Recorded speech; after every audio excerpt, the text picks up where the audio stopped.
All right. Welcome to another edition of Shabbat Lounge. This is Matt and Jake here. And we're coming to you. This is week 38 in the Torah portions.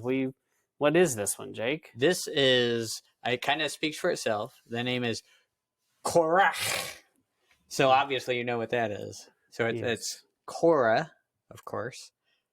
If you get a little throaty in your Hebrew, then it will sound kind of like that. Just rolls right off the tongue. So, yep. Yes. Yep, Korah. Numbers 16 through 18. Right. And so we ask that we really appreciate those of you that have given us some shofars and ram's horns. Right. In the comments section. So keep that up. We recognize you. Yep. We really appreciate you doing that. Well, Jake, anything else? Yes, like and subscribe, and whatever the situation is in which you're listening to this, go ahead and give us only the best of reviews so that we can reach more and more people. That's right. Well, we're glad you're here, and we'll just jump right into Korah. So we got to do a little background, Jake. So, Jake, in chapter 11, the people wanted meat. And who can blame them? We all want meat. Yes.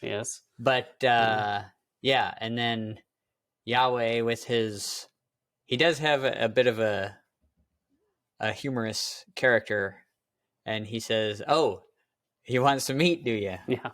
And so he gives them the meat. He does, yep. And then they're drowning in meat. Yep. If you could drown in meat, that's what they're doing. Seems like a terrible thing. And then in chapter 12, we have an attempted coup. We've got definitely something going on with his own sister and brother, and they're giving him some grief. That of questioning Moses. Yep. And then in chapter 13, there's a test, and they don't pass. They don't do so well. Which is par for the course. Yes, and that was the spies. Yep. So definitely that there has been some things that have transpired that, it's not like this just came out of nowhere. Right. So definitely y'all saw this coming a mile away, and Moses probably saw this coming. I don't think Moses was surprised either. Yeah, he gets kind of. I mean, there's so many similarities to Yeshua, but that's one of them. Is how long am I going to be stuck with you people? Yes. Well, so in 16:2, you see the scripture, men of renown. So what do you think about that phrase? So obviously that makes me think back to the Nephilumps, and how they were kind of labeled as men of renown, I think, right? Mm-hmm. Or I think So David's mighty men were men of renown. Similar phrasing. So you definitely get the impression that these guys were somebody, or they thought they were someone, right? And had a reputation, and so I don't know if it was that they had a title, they had the big head, but I don't know. Jake, do you think they thought that they could do it better than Moses? I think they had that impression about them. But so when I see them labeled as men of renown, I've also seen it as kind of the idea of people put in kind of a sort of leadership role in the community. And when we read it together, it was that was one of the things, was the people of the community seem to have selected these people. Yeah. And so this as a leadership role, they didn't select them to replace Moses, but it was, obviously there were things to lead in the community. Yeah. And these people were selected. Lots of jobs with, some argue 3 million people. Lots of jobs to be done, right? For sure, on a daily basis. So they accuse Moses of failure. So, do you think, Jake, sometimes people who are guilty sometimes. Well, let me back up a little bit. So I think that's the next thing. But it makes sense that some of these guys might have been connected to the people with the spies that caused problems before, because those spies come back and there's like a rumor mill, right? And that kind of spreads through the camp, and you need ears with willing lips to spread to dump your bag of feathers and let the wind carry it through the and I think streets. it's speculation. We don't know. It doesn't specifically say, but it does kind of make sense that these things happen in Right fairly after close that, proximity. That there could be some connections between the two.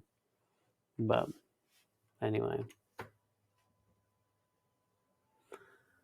So do you think it's often true today that sometimes people, sometimes that are guilty, sometimes are the loudest to squeal about maybe sins that they've committed? about that same issue and put it on others? Yes. Yeah, I mean, have you seen the news? No, it does I don't know seem if like... anyone's seen the news, but yeah, there's a lot of, hey, look over there at what that guy's doing. It's the thing I'm trying to hide from you seeing that I'm doing. Yes.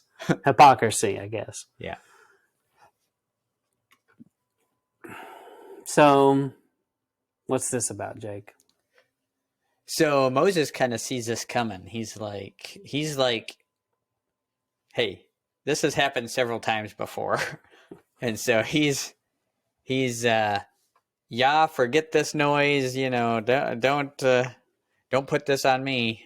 Mm-hmm. And like he always is, he's appealing to Yah for which is one of the things that makes Moses such a great leader compared to even a lot of other leadership in the Bible. I mean, Moses is constantly going to Yahweh with the issues he's having. Mm-hmm. And I guess you could say he had more issues than most of the other leaders in the Bible. But point being, he went to Yahweh about him. Yeah. Yeah. And he did have compassion on his people. It would have been real easy for him to be like, shoot. He could have been like Jonah and been like, all right, where's my marshmallow? Or my whatever. I want to put it in the fire and roast it while they burn. Right. I mean, he could have just sat back and ate his popcorn and watched the show. Right. But he wasn't like that, thankfully. Yep. So, but it is interesting. As soon as the showdown is announced, Moses is just like, I know what's coming. Right. And this is not good. So a censer. What's a censer? It says bring a censer. So that's the thing that it's usually you'll see it like on a chain in a little bowl, and it like makes the smoke. Right. Mm-hmm. Mm-hmm. Yeah. I believe I'm explaining that correctly. Yes. Describing that in a way people could understand. So it's a pretty easy thing to look up. You'll find lots of images, but something that's amazing about it is how fast. There's not a big trial here, is there? There's not a long, drawn out process. No, it was. Hey, you want to be in charge? Bring all your stuff over here, and we'll see what happens. Yeah. Yeah, and and these people are so clueless. It's just like, okay, Yeah, he might pick us this time. Yeah, wait, yeah, they're not picking this up at all. You just see them like, yeah, it's about time he acknowledged me. Yeah, they have. I don't think they had any clue. It doesn't come across like they understand what's going on. Mm-hmm. So, Jake, do you think it's safe to say that Korah's followers, Korah included, are lost, blind, deaf, and dumb? I think that's exactly true. I think it's very, very easy to see that being the case. And I think you can also clearly make an argument they had no clue about the character of Yah. They didn't have any idea, really, what he was about. Right, they did not. They thought they did. Yeah, it's one of those things where, you don't most of the time, the person on the wrong side of things doesn't realize they're the one on the wrong side of things. Yeah. They think, other people are wrong. Yeah, I'm doing the right thing Yeah. here. Mm-hmm. I'm a good guy. Mm-hmm. Yeah, I'm not that bad. I'm not like everybody else. Right. And then it happens. So basically, you get this moment where he's like, "Step back, get out of the way, let me do my thing." And at that point, Moses knows that that's what you better do. Yeah, I like how Moses calls the shot. He's like, "You're not gonna just die regular," He's like, "There's gonna be It's like he's like making it up on the spot. He's like, let's see, the ground opens up and swallows you up. Maybe if that happens, then we'll see that you've been judged. Yeah. Yeah. And so in 1621, he tells them to separate themselves from amongst the congregation, that I may consume them in a moment. So, and at that point, did Korah did they hear this, or is this just a conversation with Moses? I don't know. Yeah, that's kind of my question too, because it's like, separate yourselves from among the congregation. And then And this they just stand there and take it. Yeah. Well, I kind of gathered that this was just maybe to Moses, and Moses is getting the word out.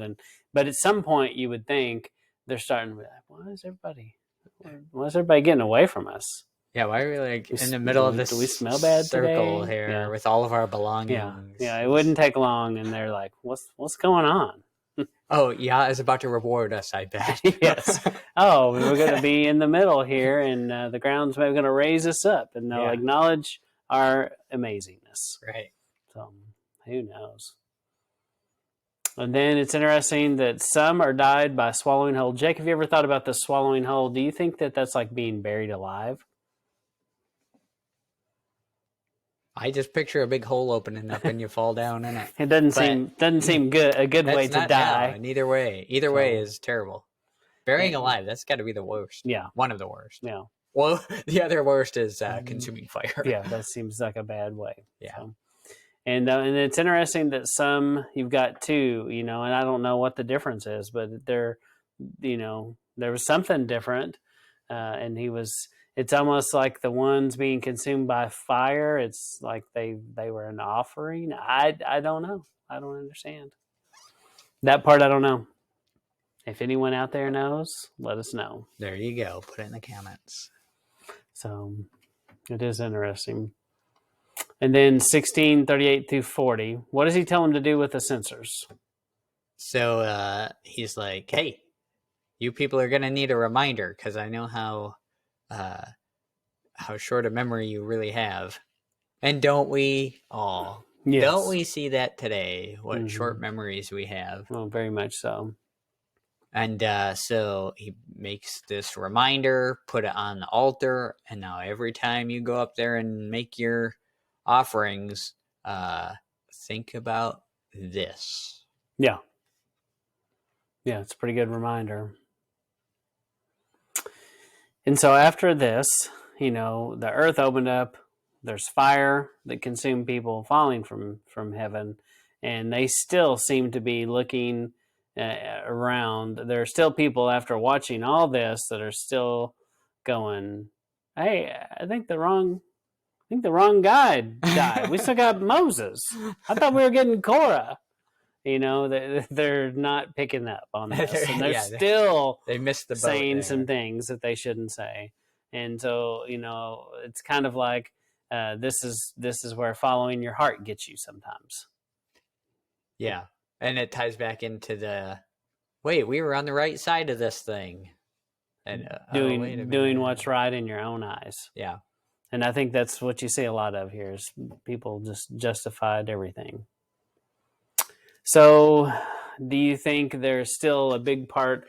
So it's not just Korah, but there's part of the congregation that's also blind and deaf to the truth. Yeah, and I think that's kind of interesting. I think most of the times, because we've seen Yahweh do this a few times now, and he always leaves some people behind that aren't quite on board with what's going on. And I think that's kind of interesting. Mm-hmm. And he does the same thing here. Well, it's like he gives them a chance. And like, Yeah. okay, that's a warning. Now what you going to do? And there probably were some people that were like, oh yeah, I'm good. Well, I'll do what you say. I get it. Okay, I was wrong, and I'm sure there were some people. You have to believe. It doesn't say that there's all this repentance going on, but you would think that there were some people that repented of their actions and made teshuvah Right. after this, and then these people that died, they didn't make teshuvah and just they suffered the consequence. Yeah, I mean that's kind of the point of the judgments is to bring repentance. Mm-hmm. Mm-hmm. So in 1645, what does he say here? Get you up from among the congregation that I may consume them as in a moment. And then he does all the consuming. Seems like we just saw that. Yep. So it's just happened, and it's happening again. And an interesting verse there, 1648, and it talks about how he stood between the living and the dead. And this is Aaron, but in essence, it's Moses. And Moses sends Aaron to go do this task. Yeah. But it is, just like Yeshua, standing between the living and the dead. Right. Yeah, so that previous slide on 1645, this is after Korah. They still didn't get it, and he still got this plague coming through So one of the things that I typically bring up, I mean, you see it in the Phineas thing, and you see it many places. You see it in the golden calf situation, and same thing here is sin. Once it's coming into the community, it's like a virus, and it spreads and spreads until someone stops it. And I think as a community, that's how we should be viewing sin, and not allowing it to creep into the body, because that it'll just fester and take over. Mm-hmm. Yeah, that's a good point. And the same approach that we see here, acting swiftly. It's not something you can just like ease into and be like, right? Get to that in a minute. We see some people do, mm-hmm. and it doesn't work out. Yeah. That's why you have Phineas as a hero, because everyone else is standing around, and he's not on my watch. Yeah, in a lot of ways, all these things we're seeing, you see this slipping, and there's this continued rebellion all the way. It actually probably never really stops. But yeah, you just continue to see this issue. And you see a lot of examples where justice gets enacted swiftly. Yeah. There's no long-term prison sentence. There's no confinement. Yeah, you don't see a lot of that. It's just dealt with. Yep. So rip open the scab, take the Band-Aid off. Yeah. I think just that idea of, this is a perfect example, this Torah portion too, is that it wasn't, and we've said before on different episodes about how it's not that they couldn't listen, it's they refused. Mm-hmm. It was rebellion was the problem. And it's not that they couldn't keep Torah, they refused to keep Torah. Right. All right, so we got another throwdown. Okay. Now this time, bring your staff, which is kind of lost on us because do you carry your staff to work? Everywhere you go? Mm-hmm. I am the staff man. Yeah, so you walk in to work, and when you pay for things, you just show them your staff. Yeah. And get you everywhere you need to go. How do I know it's really you? Got my staff. Yeah. Mm-hmm. Yeah, so I go into work, I hang my staff up at my designated staff holder place. I bet. That must be an interesting place you work. But so there's this whole staff thing, and the first thing that occurred to in my brain is, who would want this job at this point? It's it seems very difficult. Yeah, the priesthood and the priestly duties do seem very difficult. Yeah. Um, And dealing with the people. The dealing with the people. rebellious people who don't want to do the things that they've been told. Who wants to deal with the people? Because, I mean, we all know the customer isn't really always right. Yeah, that's right. That's for sure. Well, in Yah's election process, here in the United States, we talk about we the people all the time. And was this we the people, Jake? This was not we the people. Not at all. And so, I always picture this, there's women and daughters and sons behind these tribal leaders going, yeah, Dad, I think yours might be it. I mean, I really, I think that that's possible, but I also, who knows? There might, some of them also may have been very humble and been like, what is fixing to happen? Yeah. After seeing all these other things, you would definitely be approaching this cautiously. That would be interesting to see how each person had. That might make it like a good short story of how each person kind of dealt with it in their own family or something like that. That would be cool. Mm-hmm. Get on it, Matt. I'll get on it. And so this dead stick coming to life is us. And so it represents us in a lot of ways that we must die to ourselves. It's it's a wooden stick, once alive, now dead. And that's what they have. Raised again in the newness of life. Yep.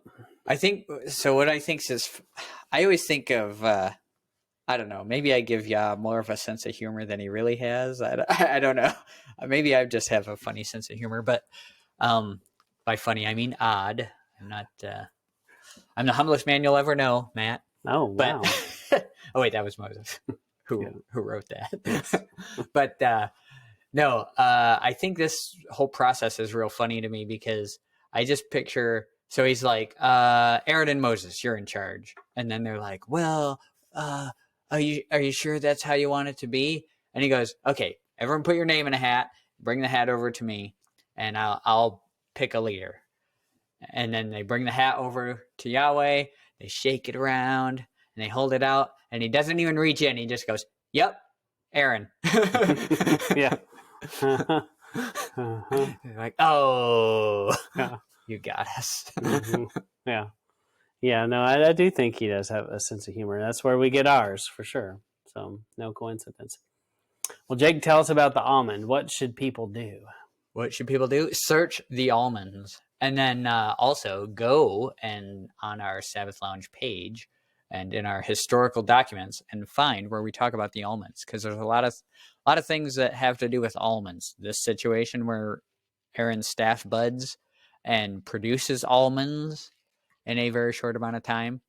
The almond tree is, it's first to wake up in the spring, burst forth like the first of the month of the year, shaped like an eye, means watchful. All these special things about almonds and how it carries through Scripture.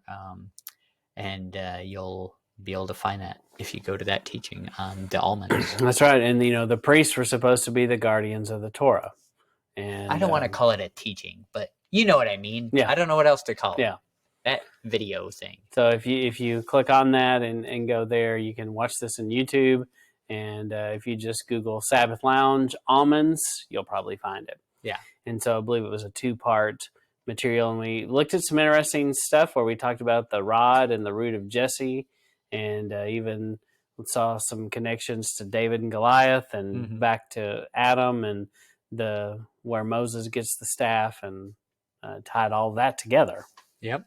So so anyway, you just have to check it out and see for yourself. And you will see. So back to the sticks. So what does 18:1 say?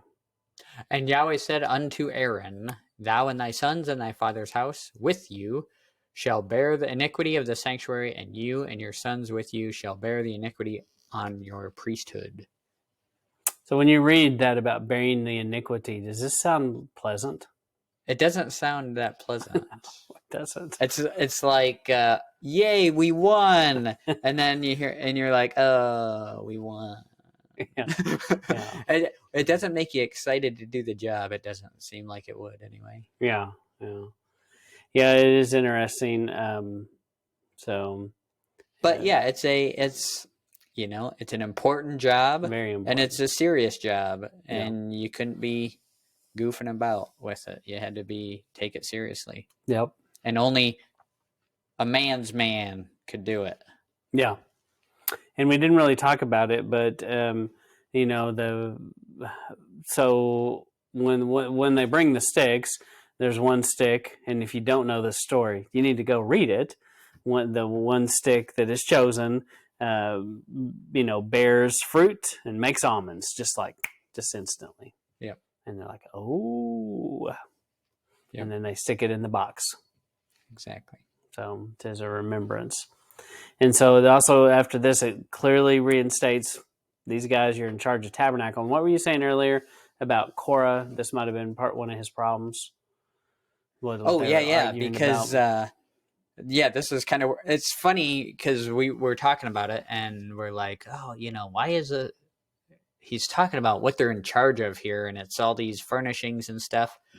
When we know they have other duties as well, and then if we remember back to the beginning of why Korah was even upset in the first place, it was he was not satisfied with the position he was given, and he was upset that he had to carry certain things, and why didn't he get to carry the most important things and do the most important work? Mm-hmm. And so it was all about whenever they would, the Levites would gather up the tabernacle and all its furnishings and move on and set Mm-hmm. up and tear down. Yeah. And all in all, in the end, he's reminding them, just like a good parent would their child, hey, I'm still in charge. And what I said a few minutes ago is still in place. No Yep. matter what you think or what you want to do, that this didn't change. Yep. So it's just reminds them. But you see a lot of servant leadership. And I kept thinking of the passage about that Yah desires obedience, not sacrifice. He really just wanted them to obey. He didn't even want them to have to make sacrifices and to have to make teshuvah. They just wanted them to obey the first time. So what do you think about this idea of the community had some responsibility? It's not just all the priesthood, but there was other responsibilities in this group.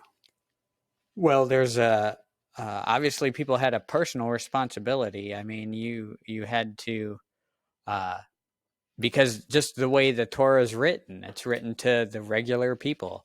And now the priesthood would, kind of make sure the trains ran on time and whatnot. But in terms of like a lot of this stuff, it's like, well, how would the priest even know? Oh, it's like the honor system, Yeah. and Mm-hmm. and if you weren't doing your thing, if you're out collecting sticks on the Sabbath, I mean, the priest didn't have to come arrest you. Yah just kind of took care of business. Yeah. Yeah, and I think this also goes to what we do sometimes is we lift up leaders to a higher position than we should. And Korah was just a guy, and Moses was just a guy. But the difference is Moses deeply cared and was moved to do the will of his father, and understood the nature and the character of his father.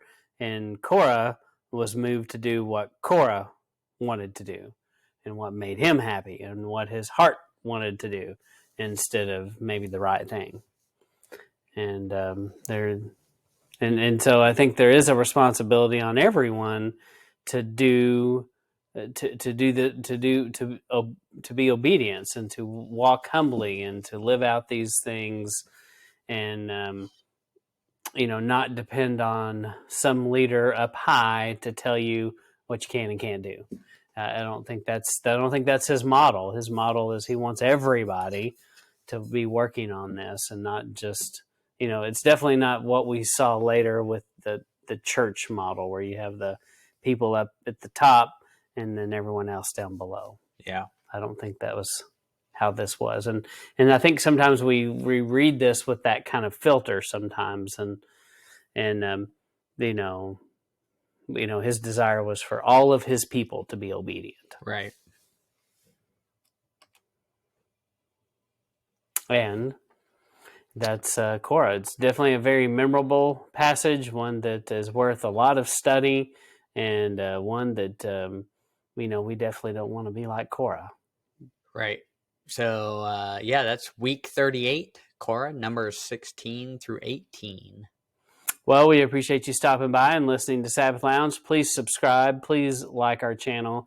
Please continue to give us the shofar, ram's horns, and we really appreciate the comments. And we encourage everybody to read their Bibles and keep learning more about His Word. Amen to that. And this is Matt and Jake Signing signing out. off.